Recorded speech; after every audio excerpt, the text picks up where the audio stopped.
Hello, everyone. Welcome back to If Plants Could Talk. This is Garrett. I'm your host. This conversation took place on December 13th, 2023, with my very special guest, Tate of Greenminded. Tate joined me virtually today from his greenhouse that he operates over at Front Range Gardens in the Denver, Colorado area. He is the head grower there at Front Range Gardens and has been growing and working with plants for I think he said near 15 years. We got to have a pretty extensive tour of the greenhouse over there that he's operating, and it was very impressive. So, if you are just listening, you may want to head over to either YouTube or Spotify to see the video option. We spent about a half an hour doing a tour. So, I really hope you guys enjoy and you learned something because I definitely did. I want to take a moment to tell you guys about my sponsors and partnerships. If you scroll down into the description of this episode, you will find links to Mezcala Nursery, located in Long Beach, California. Green Touch Nursery, located in Bellflower, California. Big shout out to Plantly.io. You can type in Plantly.io into your web browser or download the free Plantly app on Android or iOS. If you are interested in becoming a vendor, I have provided a link for you to do so down in the description. Real Mushrooms is a mushroom supplement company offering hot water extracts in both powder and capsule form. You may be familiar with all of these wonderful mushrooms and their amazing health benefits like lion's mane, chaga, reishi, shiitake, maitake, cordyceps. All these mushrooms that have been used in Chinese herbal medicine for thousands of years. If you're ready to make a purchase, you can use code If Plants Could Talk at checkout or click the link in the description and you will get 10% off your order. Next up is PlantWave. PlantWave is a device that translates the electrical frequencies and patterns that your plant creates. In other words, the water moving through your plant is then translated into, in other words, the water moving through your plant creates an electrical frequency, and that is then translated into sound and melodies using the PlantWave app and the PlantWave device. You hook up two electrodes to the leaf of your plant. They even have the little sticky electrodes that you could put perhaps onto your cactus, and you can load different sound packs into the PlantWave device and tune out of the world and into your plants. If you're ready to make a purchase, there is no code necessary. Just click the link in the description and you will get $15 off your order. Last but not least is Bad Goose Botanicals. Bad Goose Botanicals is offering a supplement powder that is a nootropic. And Flow State is one of their products that I'm thinking of right now. And it is made out of lion's mane, ginseng, and Mitragynous speciosa. If you are not familiar with Mitragynous speciosa, it is a cousin to the coffee plant and is very stimulating and can help with elevating your mood and boosting your energy, along with those other ingredients that are in that particular product. I can't recommend them enough. If you're looking for focus and hyperdrive and flow state, definitely go to Bad Goose Botanicals. They also have green Mangda, just kratom by itself, and different recipes that you can mix the drinks into. They've provided these on their website. You can make mocktails. It's a great alternative to things like alcohol. If you're trying to, take the healthy plant route, then head over to Bad Goose Botanicals. You can use code If Plants Could Talk at checkout or use the link and you will get 15% off your order. All right. Merry Christmas, everyone. Happy holidays. Happy Hanukkah. Happy Kwanzaa, whatever it is that you celebrate. Thank you for being with me here this winter. Is it winter now? It's winter now, and it feels good to be back. I love you all very much. Thank you for listening to this podcast. Enjoy. Here's Tate. All right, Tate, welcome to If Plants Could Talk. Thanks for having me, Garrett. It's my pleasure. The listeners don't know this, but we did this once before, and we're giving it another shot. Second time's the charm, right? Yes.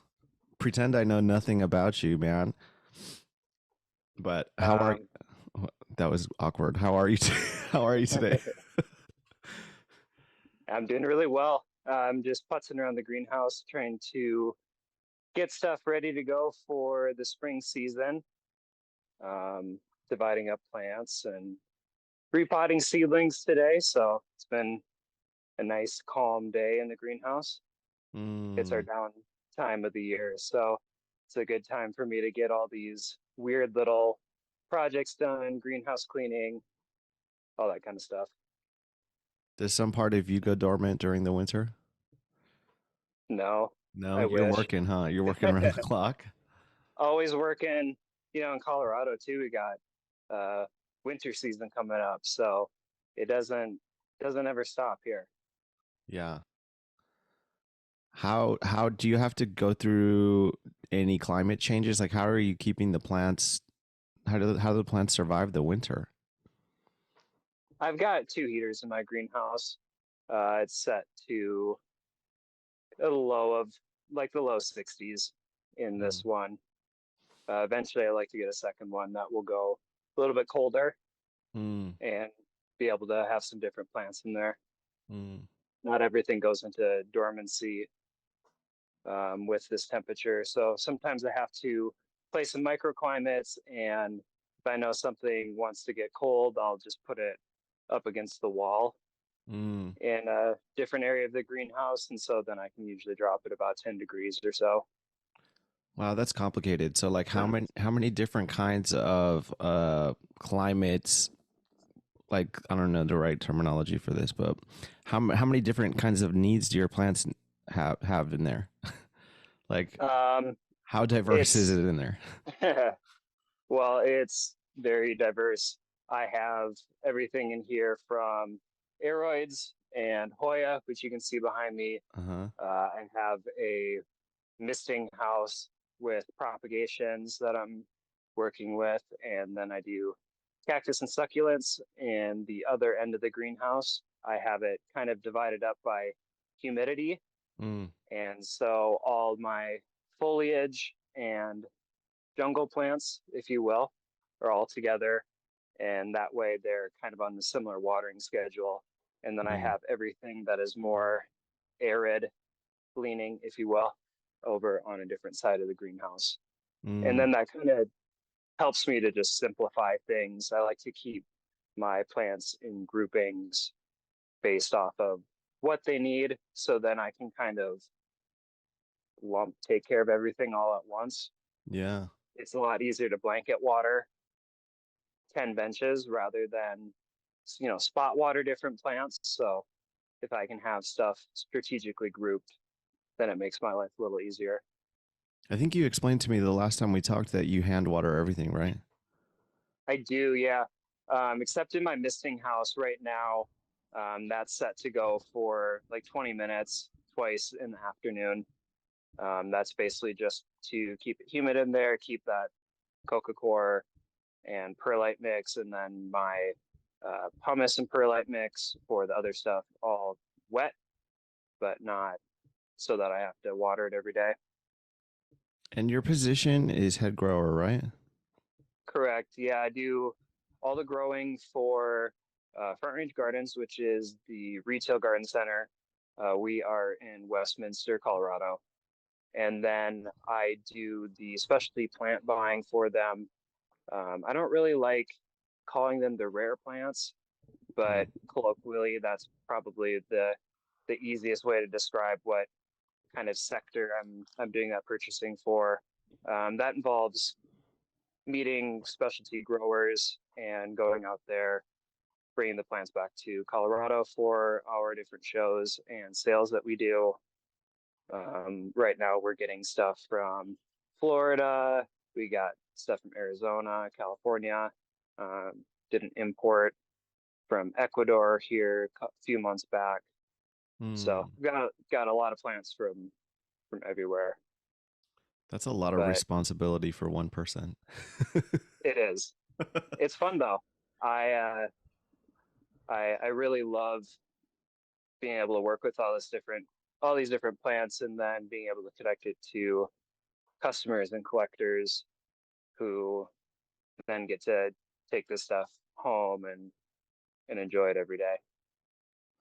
I imagine, are you able to keep track of like trends in the plant market?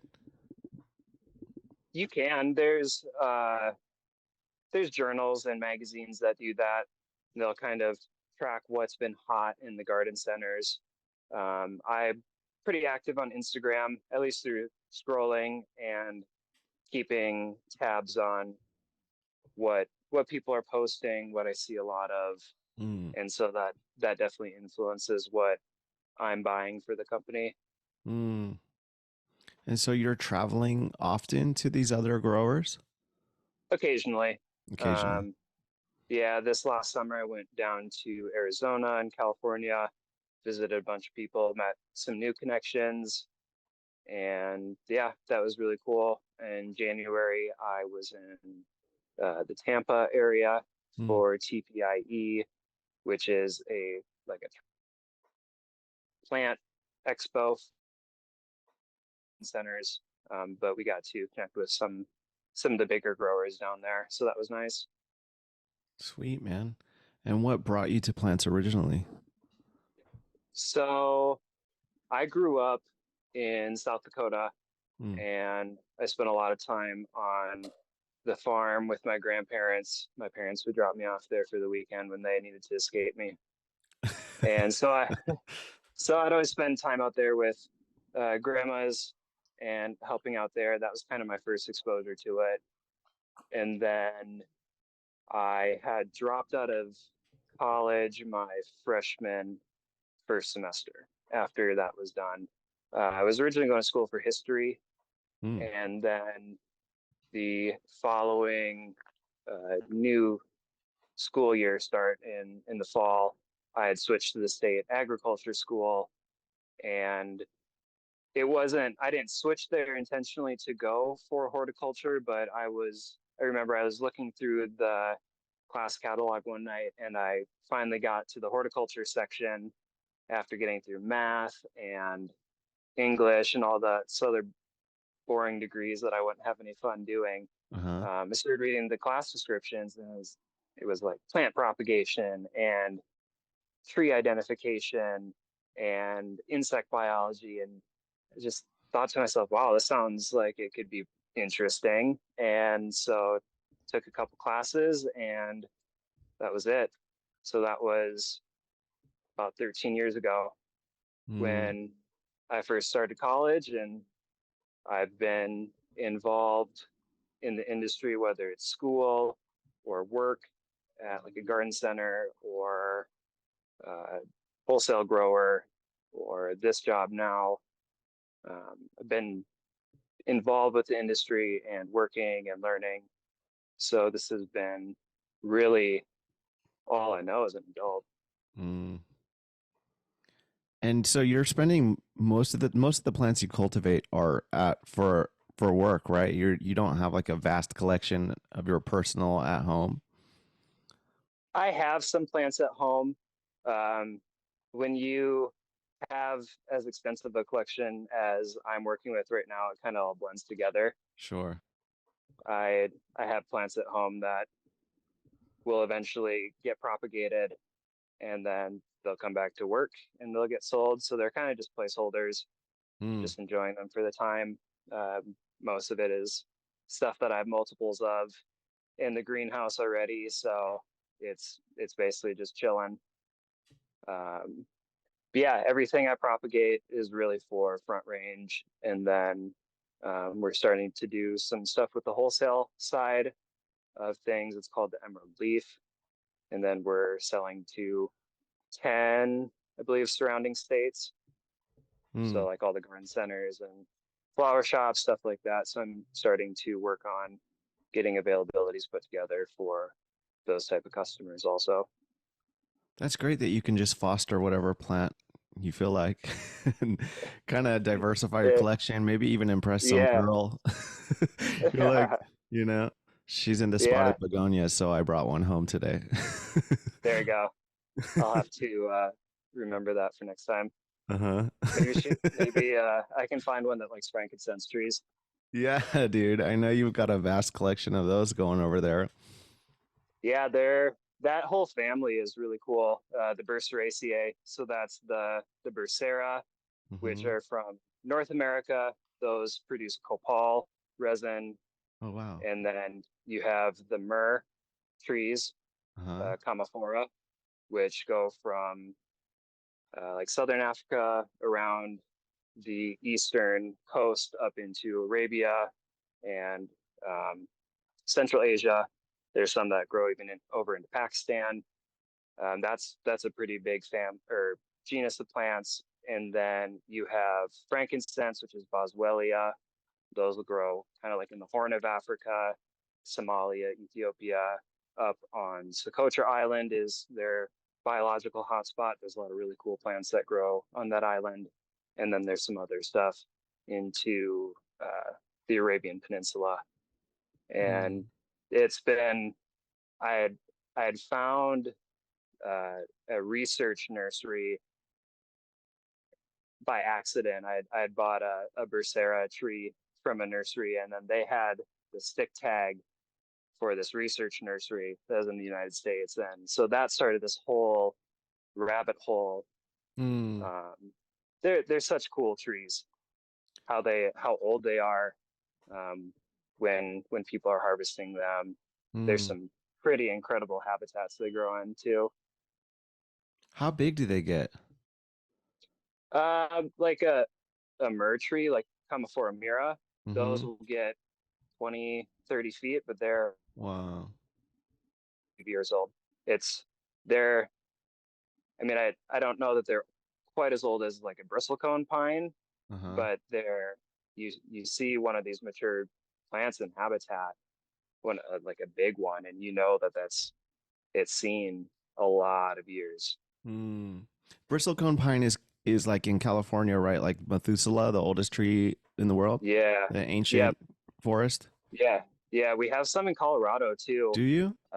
Yeah, going up to Mount Blue Sky. It was just renamed from Mount Evans this past summer, so I'm trying to use the updated correct name now. But going up there, and then Denver Botanic Garden has public gardens called it's like Goliath Botanic Garden, Mount Goliath, I think, and they have a stand of them up there. But the ones in Colorado, I don't think are quite as old as the ones in California, but they're still hundreds to 1,000 years old, I would say.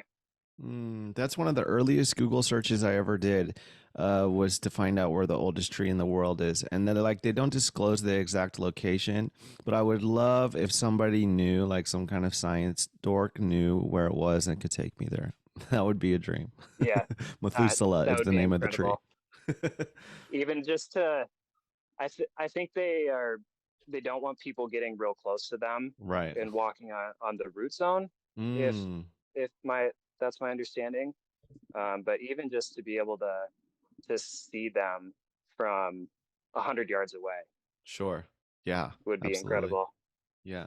The hike up there and then probably walk over some clearing, and then they are, would be incredible. So the Bursera and the Boswellia is that a challenging plant to grow for like a Um, normal everyday novice grower? I think if you live in California or Arizona, somewhere where you're not going to get a hard freeze, they're pretty easy. Um, and it's all just kind of depends on how much you want to mimic habitat too. If you have dry area, you probably wouldn't want to grow any of the tropical Bursera. Like Palo Santo is a little more tropical species. Um, and so any of those ones with like the real fuzzy leaves, that's usually a good indicator. And those maybe wouldn't do quite as well. I sometimes run into spider mite issues with those, having low humidity here. But I find that once you get the hang of it and figure out what the root system's like, then they're fairly easy. I've found the frankincense like more water, but in a really small pot versus having a lot of root run. So but then there's other ones where I've been putting them in a really big pot and then they just explode. And I get lots of cuttings that I can take to start smaller plants. So it's just figuring out the different plants. They're all a little bit different, but that's fun of it. Sure. And Mexico has their own frankincense too, right? Right? Frankincense? Or, Yeah. yeah. Copal Is that what would that is? be, Okay. yeah, that I would be had from, one. Mexican frankincense is what they called it when I yeah, the purchased it. Bursera phageroides. Fageroides, that's what it was. I'll never Yeah, forget yeah. now. Shaped like the beech leaf is what the name means. Yeah, So that's cool. Fagus is the genus for beech, and then oides at the end of that scientific name refers to. It's like similar to, and so that refers to the leaf structure. Mm. Now you But go ahead, please. I was going to say there's the Brassera phageroides isn't really even the legendary copalsaurus. That's Brassera copalifera, Mm. which grows a little further down in Mexico Okay. into like Central America, if I'm remembering correctly. And so, how do they extract? Is it the sap of the tree that they're using to make those resins? Yeah, they basically just hack a chunk out of the bark and it bleeds.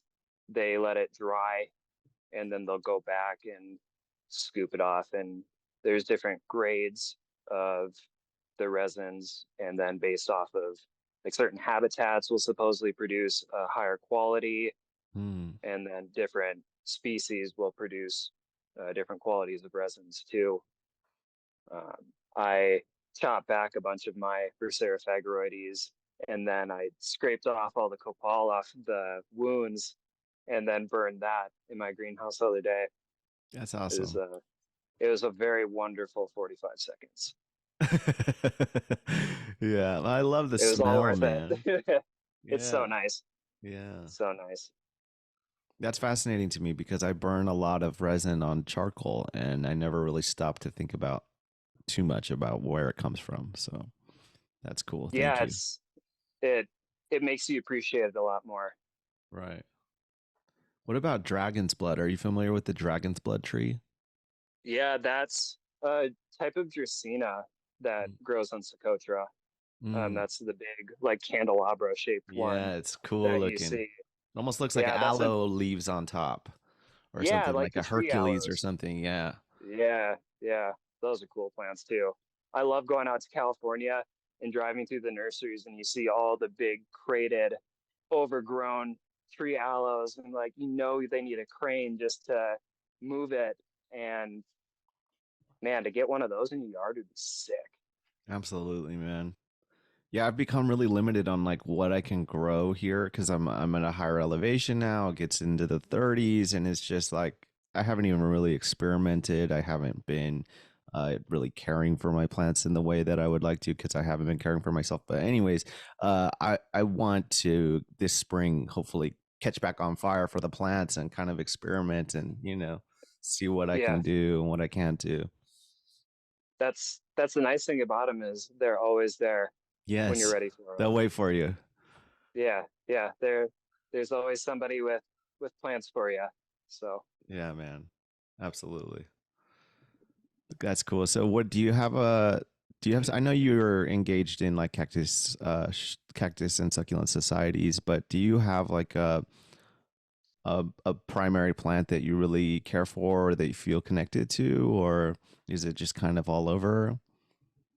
it's it's whatever I'm interested at the time. It switches from day to day. Mm, I it the for what with what I do, I just it's not realistic for me to specialize mm, and to sure. be because I still at the end of the day, I'm as much as I love growing these plants, I'm still running a business Mm-hmm. or treating what I'm doing as its business. And so I want to make sure that what I'm doing is profitable. And so that allows me to have this giant diversity because that's just what works in the market that I'm in. Yeah. With being at the garden center, there's just we have such a vast clientele of different interests, especially in Denver. I mean, you can grow anything here. Mm, With you put a humidifier in your living room, you can grow all the aeroids you want. You can have anthurium. If you have a good south facing window in your apartment, you can have cactus and succulents. wow. Put stuff a couple feet away, and then you've got a little bit lower light. So we're really blessed with that aspect, the quality of light we have here. Mm, And like our winters aren't really that extreme. It freezes, but when it freezes hard, it's really not for that long. mm. Um, so that makes it a little bit easier. But that just facilitates more opportunity to grow different things and figure out what works here. Mm. There's a lot of stuff that I've given up on growing because I just haven't had good luck with it, and then I tweak one little thing, and then all of a sudden I can do this well again. Mm. So it's nice that you can do pretty much whatever you want with just a little bit of forethought. Yeah, man. That's great. And what a blessing to have a space like that. How many greenhouses do you guys have on that property? So our main greenhouse with the wholesale and retail side is 35,000 square feet. Shit. We also have, yeah, so that's just a little bit under an acre, about two-thirds of an acre. And then on this property, we have my greenhouse that I'm in right now. This is about 3,000 square feet. There are 3 more greenhouses to the north of me that are the same size. There's half of a pole barn that's been converted into a greenhouse, and then a cold frame to the north of that. That's all being occupied by a mail order rose company called High Hmm. Country Roses. Give them a plug too. Cool. They're on site, so if you're into roses for your yard, make sure to hit them up. But yeah, we've got a lot of greenhouse space on here and more room to expand and do other things. There's a full service nursery with front range gardens too, so it's a pretty good size operation. Hmm. So, what all do you got going on in there? I know you gave me kind of a brief rundown, but what are you So, growing in there? well, I'll probably just show you. That might be easier. Sure. Let's see. Put this bad boy around. All right, so this is the ficus bench. We got some, probably like 6 different species on here. A lot of these I'm propagating from air layering. That's been working pretty well for me. Up here, I've got some staghorn ferns and all of these epiphytic cactus going down the road there. Nice millennial zoom for you. I grew all these from seed. That was one of the first um, things I started here. I love epiphyllum. We've got Hoya all on this bench. This is all Anthurium. I've got some over here that I'm Wow, man. starting to hybridize. So I put a little tag on the flower to know which pollen I put on there. Got the albos because who doesn't love a good albo monstera? Of They course. will never, they'll never go out of style. Thai constellations may be cheap now, but the albos will probably continue to hold a good value. But I got all Anthurium and aeroids back over here, philodendron. I've got Sansevieria on this bench. Went and got this is like that Bainesiana, that Grigsby Cactus Gardens clone. Mm. So they're gonna probably not be around a whole lot longer. So it's cool having that kind of a historical clone. We've got some Sansevieria. I grew this one and then this row back, all from seed. It's pretty cool to see Righteous. the difference Uh-huh. in them. All I think the correct term for them is that they're Grexes, all like different seeds out of the same seed pod. Uh-huh. It's like here's some seed there. Can't really, kind of blurry. Let's see if I can clean my filthy camera off. I have clay dust on the back. It does look better. Maybe a little better. Yeah, Yeah. yeah. And then we're kind of getting into the arid plants. We got Mm. some Dioscorea here, nice big guys. I've got some that I started from seed. I got from Charlie. Cool. Shout So out to that's pretty Charlie. exciting. Yeah, Charlie sucks. We got some Uncarina here, Pseudobombax ellipticum. Got this guy from an old collector. Not really sure on the history of that. I've had a couple of people comment on it, but these old plants that the collectors have need to be cared for as well. So I'll use Hmm. that for when it flowers. I'll try to get some seed off of it Cool. and mess around there. I've got these guys that are all seed grown, and then this one's been really heavily pruned. So I'm hoping in time we can start to mimic that look, Hmm. because that's really what the people want. If you put them in the landscape, they tend to just look like regular trees. Give There's them one what they at want. yeah, they want the fat bottoms, right? Me too. I got some pelargonium here, Tylochodon, duds. I really like the Fukiaria, the Bujum, and the Ocotillo. They're a really cool group of plants. There's the Perpusii there. Can you tell me the locality of that group of plants? Uh, they're Mexico.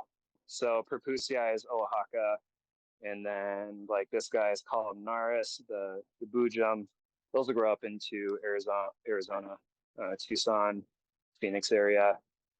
And then I've got some little Ocotillo here. You can even find those in California, The Arizona. dead stick plant? Is that the dead stick plant? No. Uh, no, It looks they like it though. It's spikier right though. now they do. Yeah. Yeah, yeah, they're really cool when they are blooming. You'll have to look at the flowers. They're all hummingbird pollinated too, so Oh, interesting. everything that's hummingbird pollinated is always really cool. I've got some adenium here, various species, getting into aloes.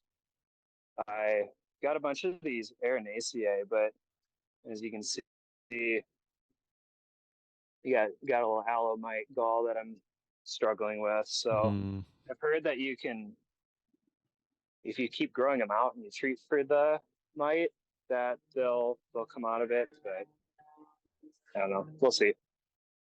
Kumara. There's the Areocarpus collection.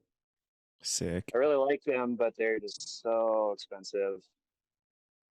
They just Haven't the retusis kind of come down a little bit? Maybe like non-cultivar. yeah, and there's a lot of people that are growing them from seed now, Yeah. so you can get seedlings for usually under $25.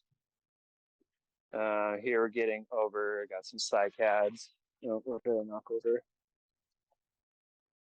Here's my my Welwitschia Joe Nice. Wujik thought. I loved like the petroglyph look. I Love knew when I that. found this pot, I wanted a welly in there, and then I've been you track the growth. So this is the growth point here, and so you start mark it at the beginning of the month, and then you can track it. So this is when I first potted it. 2 months later, 2 months later. Wow. Rather quickly, actually. Yeah, yeah, I'm really surprised at how fast they've grown. I've got caught the mesum bug this year. Nice. I've got a bunch of lithops. They're so much cooler when you stage them up Mm, versus when you have them like this. sure. It's like they're kind of just a butt in a pot, and they're just unappealing like that. Caught It's them like, off you know the what it reminds me of? Ace Ventura coming out of the elephant. yes, yes. You can see probably this guy right here. Yeah. He's like, I've got Certocarpa, which is a pretty hard to find pachyculture. You got the Pachycormus right here. These guys are so sick. I got this one from Peter W. Off the auction at the CSSA show nice. in Colorado this year. That's the Viciana variety that grows in Cedros Island. Hmm. And then here's the regular one. They use an acid in their root tips to dissolve rock that they grow into, and then they'll Interesting. split it open. What? They're pretty badass. That's a sick adaptation. They got the Sifos. Shout out to Petra for leaving all these with me. If anybody needs some Sifostemma, Jutai, Karorii, hit me up, please. I don't want all these. Here we're getting into the Bursera. So this big guy up front, this is Bursera sima rubra. That one grows down in Florida. Hinziana, Schlechtenthalii. Here's the one tree that started it all. This is a Bursera palmeri, and then this came originally out of Miniature Garden, which is Jason Alsamier's project that he had started a while back. He's kind of like the expert in the United States on the Burseraceae family. Cool. And then there's some other cool, very knowledgeable people like Louis at Sacred Grove Oceanside.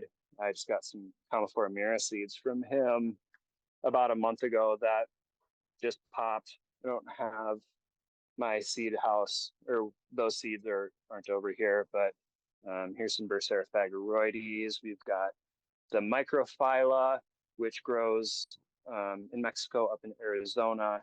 And then these back here are the Waterman form that they think it's like a prehistoric hybrid maybe that grew in the Waterman Mountains of Arizona. Here's the frankincense, regular sacra right here. I find these guys are kind of prone to whitefly. So that's one thing to keep in mind with them. Here's Boswellia elongata, the pot my friend made. We've got the Basilia mexicana, and that's kind of like the prototype for that family, the first thing that evolved. So that's cool, like a prehistoric frankincense, basically. Bunch of frankincense seedlings here. Got kapok, the floss silk trees. They got these wicked spines on them. And they get really pretty flowers. So I'm a big fan of the pachycall trees. I see that. Any of those like succulent type ones, I think that's probably my favorite group. Here we're getting into the myrrh, the Commiphora. Got Kate's Taff, Simplicifolia. This is a pot that I made, one of the first ones. We got some other cool ones, like here's the foliage on Caperanii, and it's got these nice little red dots on the the bottom of the leaflets there. Yeah. Kua, this is the Arabian myrrh. Angolensis, and then it's got this really cool twist on the trunk there. Wow. Pot by my friend Andrew at Sulkai Pots. Really talented. Honestly, I think he's probably one of the best potters in Denver. His attention to detail is really incredible. He's got a lot of nice stuff. Cimidenia, Pachypodium here. I've got a good chunk of the species. This is probably like the first caudiciform group of plants I got and really got into by Spinosum. Here's some of the flowers on them. Cool. Got a bunch of little Revicale in 2.5-inch pot. So I started these actually from small seedlings. Let's see if I can find one. Here's one. They started like this size. They're in a 3.5-inch pot. And then I put them in the bed for a couple months, and then they blew up to about this size. Now I'm down potting them for the winter because they're not going to do a whole lot. So I don't want to have them be sitting wet, but that will help get them all rooted in here, and then they'll start to force more energy up into the caudex. Cool. Got the the boob farm. Nice. Everybody loves these. Everyone loves a good You can boob. never go wrong. Yeah. Yeah. Got some agave back there. Yeah, got nice little sections of plants that all kind of have the same general watering regimen. That way, then I can just kind of buzz through here real quick. Take you into my propagation tent. Oh, rad. So here we have small Hoya in here. We got some cool stuff like this is Hoya imbricata. Wow. So they'll kind of they get like a taco shape, and then they will get bigger like this, and then they start to grow and shingle up the sides, and then they'll kind of like the pads will almost like stack on each other like fish scales. Radical. But I just set this up basically with painter's plastic. It's like some thicker stuff, and then I've got some, I think this is plumbing PVC tubes. And then I just took a patio misting line and ran it in here. I've got it all hooked to a timer. Right. We got like some syngonium in back, more Hoya in here. This is all like first raceae cuttings. There's some Fuchsia. Got these Scindapsus from a local guy. Here's that snake scale one. It's kind of like a shingling type, and then they get these like little, almost like bumps. Whoa, like a on toad. The leaf. And yeah, they got, so that's black mamba, and then snake skin. And then I got some weird little sport variegated ones, strawberry shakes. And then I'm just working on getting this next side all filled up. I can fit about 1,000 of this 2-inch size. Nice. On a bench. So that's trying. I mean, you can't fit full trays in there of everything. You have to space some of it out, but yeah. It's like a plant amusement park, man. Thank you. Seriously, I really feel like people really enjoy this because it's so diverse. And it's got your touch on it. I can tell it's got your touch on it. Thank you. Yeah, I'm very proud of it. So you've been doing some pottery too. I've been noticing. I have, yeah. I was gonna walk over there and pull those out next. My little station here. This came out of my last batch. Dude, I love the texture and the colors. Sick. Then here's another one. Nice, man. What's the name? What's the name of the pottery? What's the pottery handle? What are you calling it?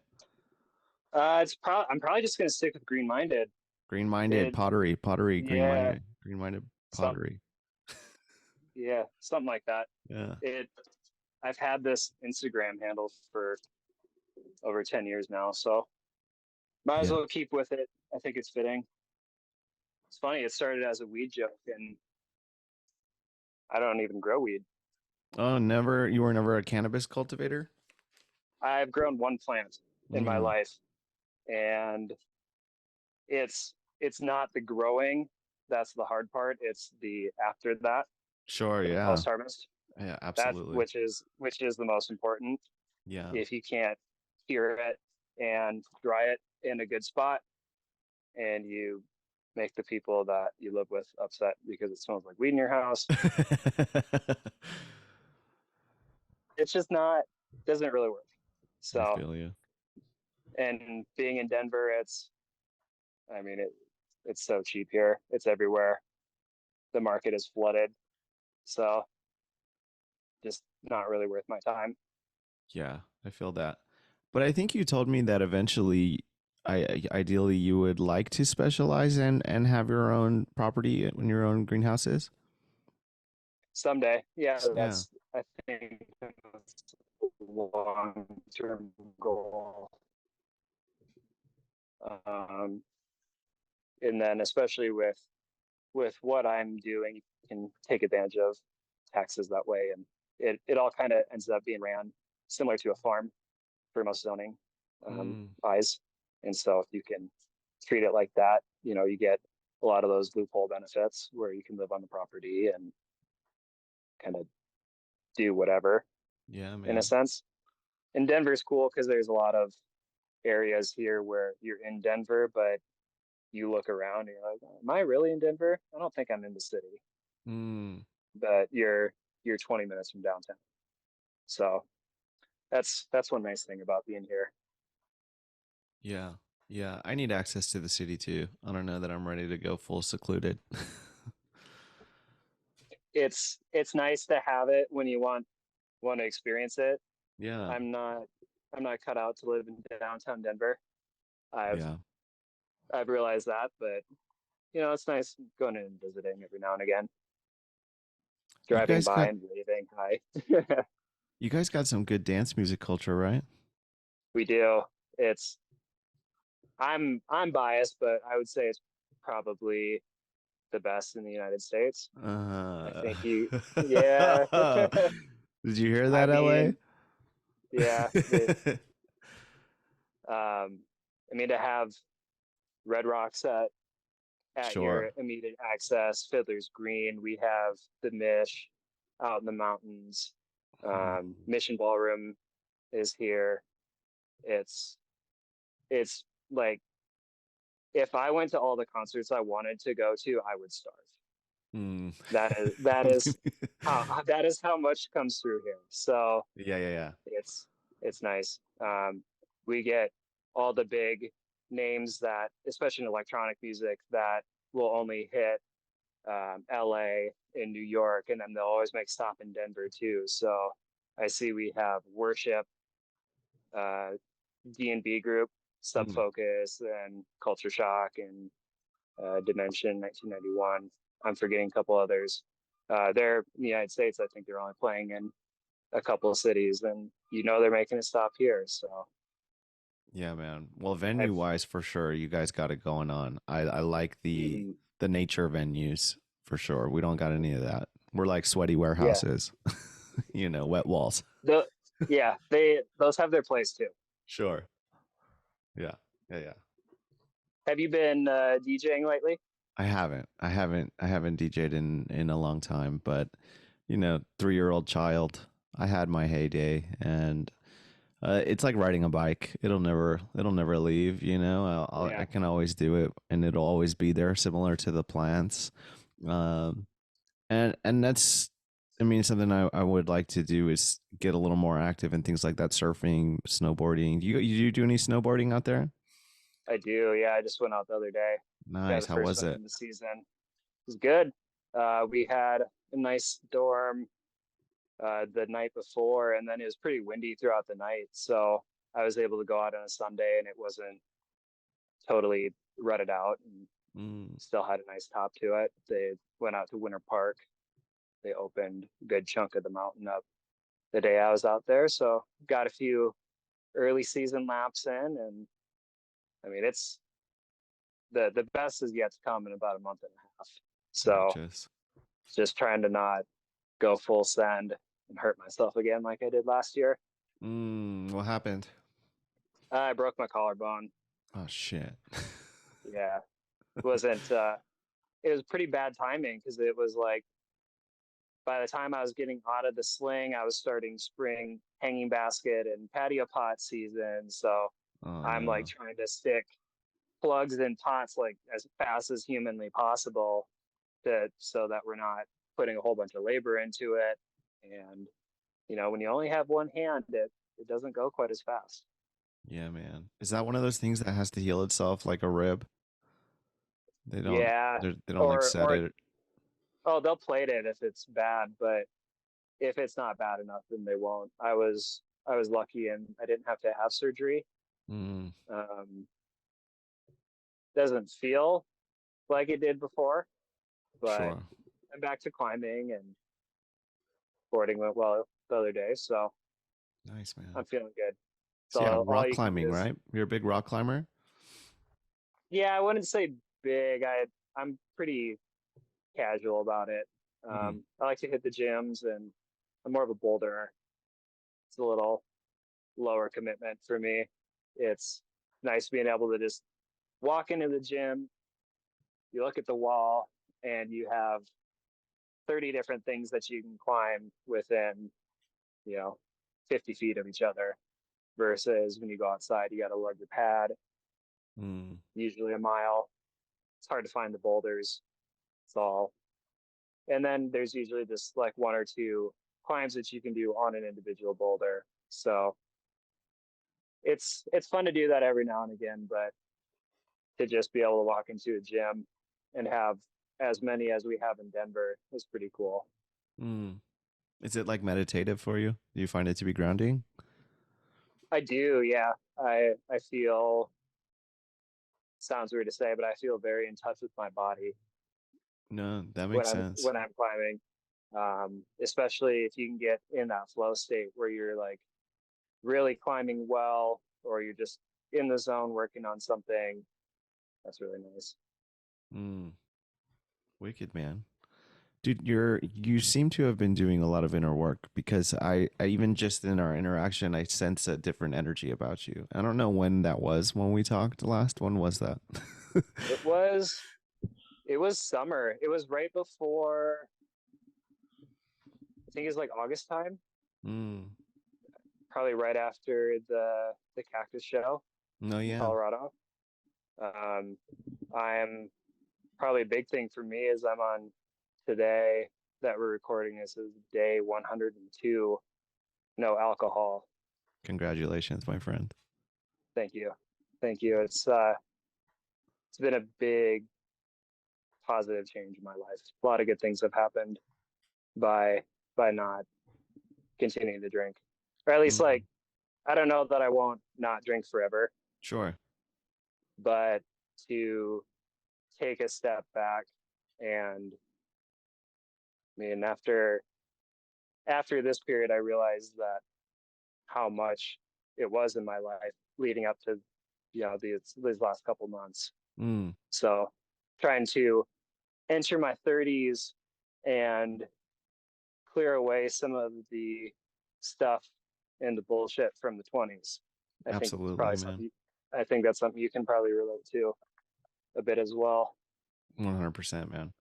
Yeah, someone was explaining on social media the other day, like our bodies have to adjust to you're basically ingesting poison, and you when you're putting that in your body, your body has to adjust to taking it, and when you remove it, you realize how much it was doing to you. You know, even if it's just Mm-hmm. even if it's just like I'm having a couple drinks a day, your body still has to adapt to you putting that foreign substance in there. And then once you remove yourself from that situation long enough and you're able to return to it with that perspective and realizing what is a healthy amount and a healthy perhaps reason, celebratory, ceremonial, some things like that, then you're able to enjoy it without the consequences, you know? Yeah, and I'm realizing that alcohol for me was more coping than Mm, fun, sure. and so learning those healthy coping strategies and how to sit with your feelings and address things instead of just disassociate. Yeah, man. And I'm sure you do things better too, even garden better, even climb better, snowboarding, you know, Yeah, all of yeah. that. It there I notice a big change in the work quality, how much I've gotten accomplished even in this greenhouse. Um, that's just I don't think it would have happened had I not given it up. Mm. So winter's a hard time to get through too, especially if you are used to using something to cope, with the holidays and family and just it's not as lively of a time of year, especially for somebody mhm. gardening. I know you still have your work cut out for you, but my hat's off to Most anyone that makes it through winter without without drinking or I using some kind of yeah, I feel for the people that have to sit in front of a computer all day, all sure. winter, and especially you go north of here, and it's getting dark at 3:45 in the afternoon. Wow. In South Dakota, it's mid afternoon when the sun starts to set, and the Wow. light quality drops really quick. So I I feel for those people that don't. I mean, I'm basically outside all day. Yeah. I've got sunlight every day, so it's uh, it's a little bit easier. Yeah. I think I would really struggle if I was actually indoors and not in a greenhouse. Yeah. Well, at least you're not vitamin D deficient. Yeah, maybe we'll see. I think everybody is a little bit. Sure. Yeah, yeah. Well, hey man, this has been awesome, and Yeah, I'm really glad that we got to do the tour, and I think the viewers will enjoy that too. yeah. I hope they do. If anybody has questions on stuff, they can always shoot me a message. I love talking plants with people and connecting with new people. If you have a specialty plant that you're interested in that you want to share, I'm always looking for new things to add to the collection and to be able to distribute to our customers here. So yeah, Yeah, hit Tate up for some of those Siphostemas that he's trying to get rid of. yeah. Please take my Kurori eyes. All right, man. Cool. Your shout out to Front Range Gardens, Greenminded on Instagram as well. And Yes. I'll plug links to both of those things. Anything else to Cool. plug? Um, Events? Emerald Leaf, or High Country Roses are on site too, Cool. but I think those are the main ones. Cool. All right. Tate Griebel, everyone of Greenminded. Thanks, Garrett. Thanks, brother. If everyone could please like, review, and subscribe to the podcast and hit that share button, we would both appreciate that greatly. Peace.